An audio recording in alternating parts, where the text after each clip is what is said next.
प्रिय विद्यार्थियों, पिछले हफ्ते हमने अयोध्या सी उपाध्याय हरिओज जी की गोवर्धन चारण जो अध्याय हमारा चल रहा है उसकी व्याख्या की थी। इसी क्रम को आगे बढ़ाते हुए हम आज आगे बढ़ेंगे। नयन रंजकता रुद्रवृत्ति अनुपमा तरुराजी हरितिमा, हिल लगे मृदु मंद समीर के सलील बिंदु गिरा सूठी अंक से, मन रहे किसका न विमोहते जल धुले दल पाद पुंज के। इसमें कवि कह रहा है कि जो धरती थी उस समय, यानी वर्षा होने के बाद जब धरती का जो दृश्य था वो बहुत ही अत्यधिक शोभामान हो रही थी। सब वो नवीन एवं कोमल हरियाली छाई हुई थी जो कि नेत्रों को आनंदित करने वाली थी। साथ ही अनुपम वृक्षावली की हरियाली भी बहुत अच्छी आकृति की लग रही थी। अर्थात वर्षा काल के कारण प्राकृतिक परिवेश में सब और नवीन हरितिमा व्याप्त हो गई थी। इसी क्रम में कह रहे हैं कि कवि हरिओज कोई गोप उद्धव से कहने लगा कि वर्षा प्रारंभ होने से ब्रज धरा पर मंद हवा के चलने से हरे भरे पेड़ हिलने लगे और उनके मध्य से कि पानी की बूंदें टपकने या गिरने लगी। जैसे इस लाइन में हिल लगे मृदुमंद समीर के। तो किसी गोप ने आकर कहा कि ब्रजधरा पर मंद हवा के चलने से हरे भरे पेड़ हिलने लगे और उनके मध्य से पानी की बूंदें टपकने या गिरने लगी। उसकी शोभा मन को मोहित कर रही थी और जल से धुले हुए वृक्षों के पत्ते के गुच्छे बहुत ही अच्छे लग रहे थे। अर्थात वर्षा जब होती है तो वर्षा होने की वजह से सारे पेड़ पौधे पानी से धुल जाते हैं, उन पर जितनी भी मिट्टी होती है वो एकदम साफ एवं स्वच्छ हो जाती है। तो जो पेड़ों का जो हरा कलर है, वास्तविक कलर है, वो हमें साफ दिखाई देने लगता है। आगे कह रहे हैं कवि, वर्षा काल में अनेक मोर बहुत सी मोरनियों के साथ सुख से और प्रसन्नता से विचरण कर रहे थे। उनकी पूँछें मरकत मणि के समान हरित वर्ण की थी।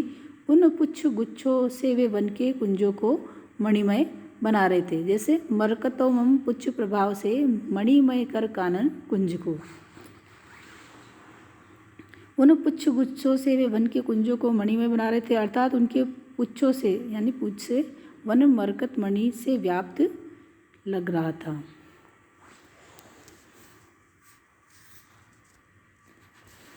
प्राकृतिक वर्णन में सरलता एवं सहजता है।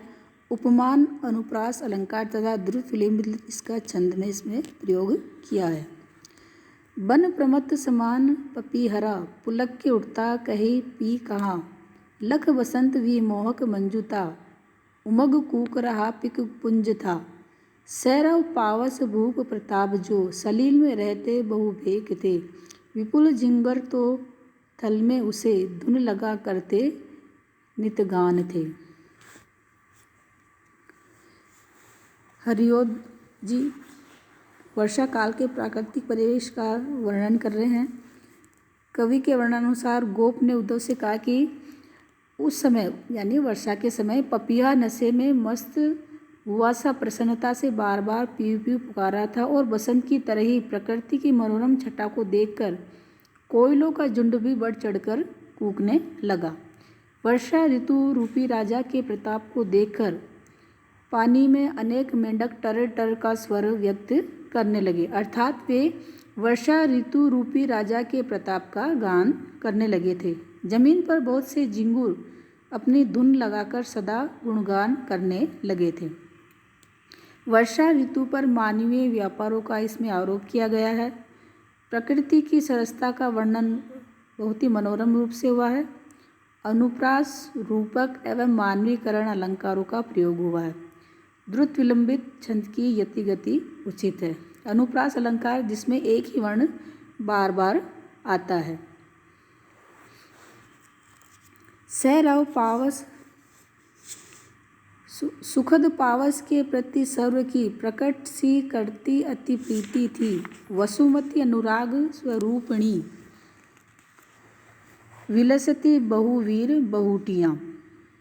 परम मलान हुई बहुवेली की, नीरख के फलिताति पुष्पिता, सकल के उर में रमसी गई, सुखद शासन की उपकारिता।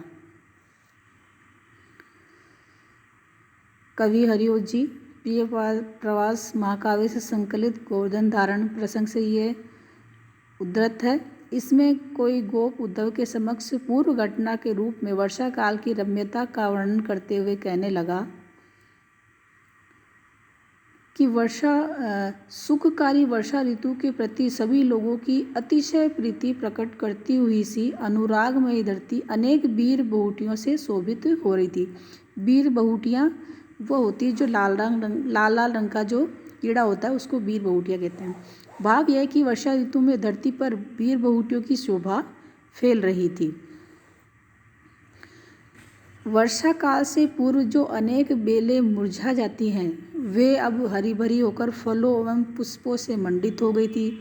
उनकी शोभा देखकर सभी के हृदय में वर्षा ऋतु रूपी राजा के सुखद शासन के प्रति उपकार भाव जागृत होने लगा था। कहने का भाव यह है कि सुखद शासन से सभी स्वयं को उपकृत हुआ मान रहे थे। वर्षा ऋतु की प्राकृतिक शोभा का इसमें वर्णन किया गया है जो कि मानवीकरण अलंकार के द्वारा किया गया। अनुप्रास काव्यलिंग एवं उत्प्रेक्षा अलंकारों का प्रयोग द्रष्टव्य है। द्रुत विलंबित छंद की यति गति उचित है। विविध आकृति ओ फल फूल की उपजती अवलोक सी बूटियाँ प्रकट थी मई मंडल में हुई प्रिय करी पति पति पयोद की। इसमें कवि आगे कह रहे हैं गोप के माध्यम से कि वर्षा ऋतु में निरंतर वर्षा होने से धरती पर अनेक आकृति वाले फल और फूल तथा सुंदर जड़ी बूटियाँ उपजने लगी। उन्हें देखकर भूमंडल में बादलों के प्रभाव से उत्पन्न वांछित वस्तुओं की भेंट जैसे प्रतीत होती थी। बात यह है कि बादलों के द्वारा धरती को वे सुंदर उपादान दिए गए थे।